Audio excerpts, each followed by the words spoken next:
welcome back to my channel. Um, I'm speaking with my daughter, and she loves the fact that I want to read books to the kids. But she asked me if I would share some special memories at times, even more so than books that I would be reading to the boys. So my first one, I've got it written down here on my laptop below, so I'll be looking down some. It starts with some of my very first memories that I have. My very first memories that I have, I was with my mom and dad, and it was a very cold and snowy day. And mom and dad and myself, we were in the backyard with the neighbors' kids. Our neighbors' kids, the last name were Kleins, and we were sliding hills on plastic dry cleaner bags. Now, I know some of you will think, dry cleaner bags? Well, yeah, I was so little. I was probably 4, not much older than 4. I know I wasn't 5 yet. And we would just fly down those hills. I mean, it's a big hill, but it's a steep hill.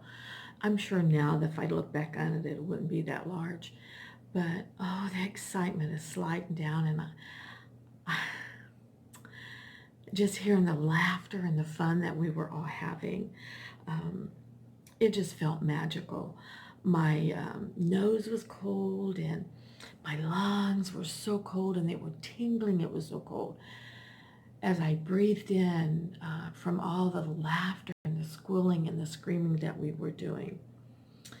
Um, Lucy, that I mentioned earlier, just a little bit ago, she was my very first best friend. She had blonde hair like I did, and I think I was about a year older than her. And we would play for hours, summer, winter, fall, whenever it was, we would play. We would just have a blast. But so anyway, after we finished playing outside, of course there'd be snowball fights and all that kind of stuff, and we'd roll down the hill even without the bags. I come into a warm house, and mom would get potatoes and wash them, and she would slice them really super thin.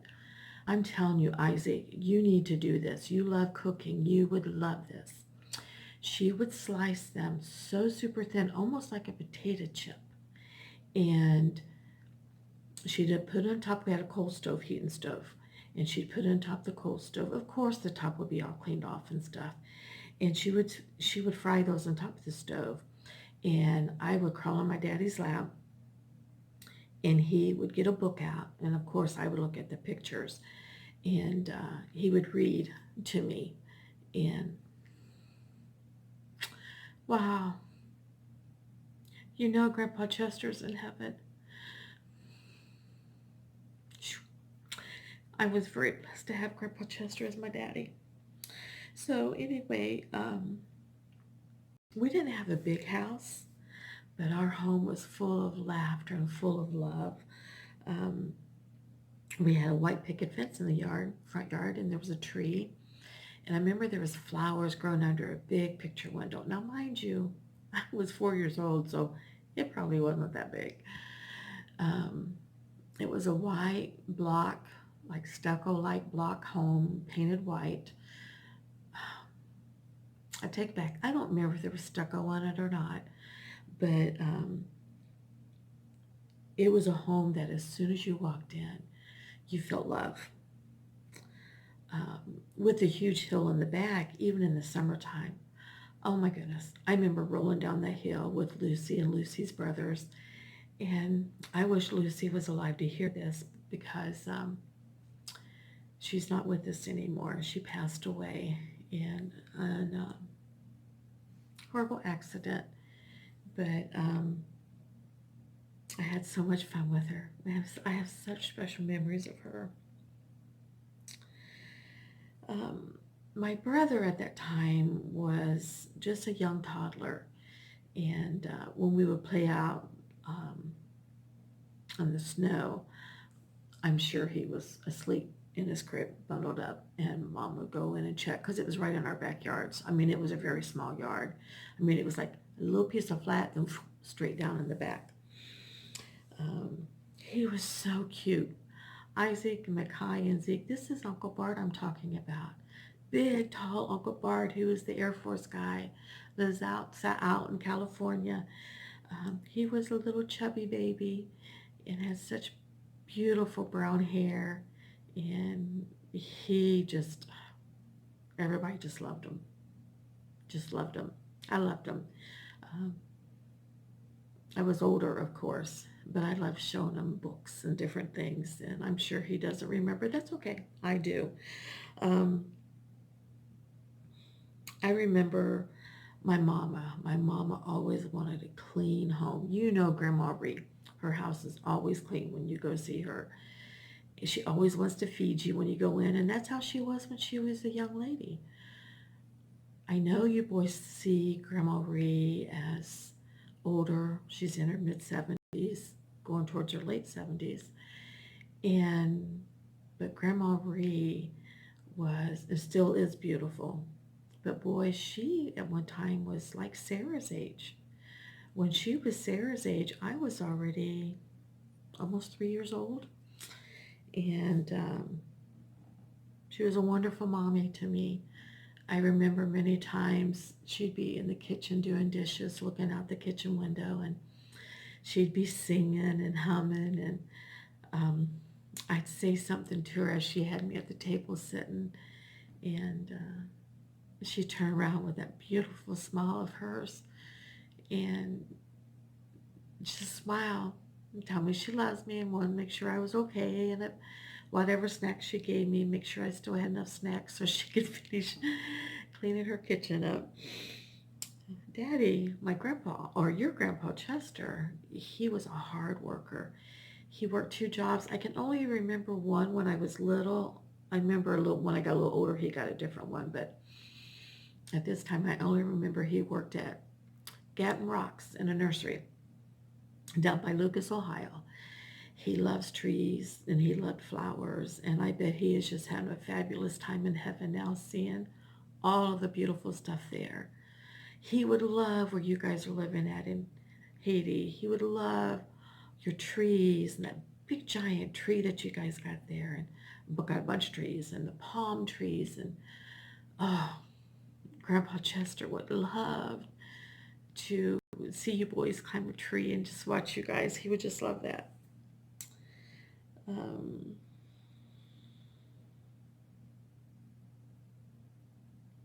Grandma Ree always took pride in how she dressed me. And but Bart was a baby, little toddler. My dresses, then little girls hardly ever wore pants. Um, you had me under your dress, but my little dresses, my mom would iron them and get all the ruffles just right. And my shoes were always clean. My mom always made sure we were clean. But at the same time, she would give me a bowl and a wooden spoon so I could go out and play in the mud puddles when it had rained. And I would flop right down in the middle of that big old mud puddle, and I would just dig in that mud, and then I'd get a bowl of it and I'd go over on a block and I would lay it down and I would make little mud pies and lay them on that block. And then as the sun went under in the day and the next day it would dry them out. And it was just so cool. I had a wonderful, wonderful, wonderful childhood there. I was so very blessed, boys, just so very blessed. Um, I remember like with, Kaya right now, you're beginning to learn how to ride a bike. Mama, 60-year-old Mama, I remember when I learned how to ride a bike. I lived in this little house, and at this time I was 6. Your age. And I remember they got me a bike, and I remember we're in the front of the yard, and Mom was standing there, and she was holding onto Bart's hand, and because he would want to run after me. And Dad would hold onto the back of the seat and was running around with me. Well, the second time we did it, I come back around the house, and there stood my dad, Grandpa Chester, just laughing. So young and healthy, just laughing and so excited that I had conquered that. I had learned how to ride a bike with no training wheels. He was so proud of me. Mom was over there just cheering me on and yelling, and Bart was getting all excited, even though I don't think he really knew why he was excited. But he knew Mom and Dad were excited, and Sissy was excited, so he was excited. I think I'll stop there and that with memories. I have many more that I will do along the way, but uh, Isaac and Kaya and Zeke, I want you boys to know that I will be praying for you daily as you are in Haiti. Yeah, these are tears because I'm going to miss you, but I'm going to see you again. It's not a goodbye. It's I'll see you later, boys. And then I will be so excited. I won't be able to hardly wait for you boys to tell me all the exciting things. I want to hear about your new friends. I want to hear about your good best friends, what you guys do, because you guys have a huge backyard. You're so blessed. A lot of missionaries' homes don't have that yard. And that is something that Mama prayed and asked Jesus for, to give you boys a huge yard to be able to play in, and nice patios to ride your skateboards on. And I thank him for that. But I want you boys to listen to your mommy and to your daddy and obey them. I want you to be a light into that world over there that you're living in, that country, Haiti. I want you to be kind to the workers that are working there, the ones who come in and do the gardening and the cooking and the different things and cleaning. I want you to find ways that you can bless them, things that you can do to make their days easier. I want you to be good students in school. I want to hear that you guys have got good grades and that you are learning to be strong, wonderful young boys. And as you grow and you face many different challenges and you may have fears or whatever there, I want you to know that Jesus is there. He's protecting you, and Mama and Papa and Aunt Monica and Uncle Nick and your Grammy and Grandpa, whole bunch of people back here, and all of our church people, family here at our church will be praying for you boys. So the next time I'll probably read a book to you, but I just thought it'd be kind of neat that you guys would have this, learning a little bit about Mama's life growing up as a little child as you guys are. And I'll see you when I see you. I love you boys. Thank you so much for watching. And if you haven't subscribed, if you could push that subscribe button, I would appreciate it. Thank you. You guys have a blessed day. I love you boys. Love you, Mommy and Daddy.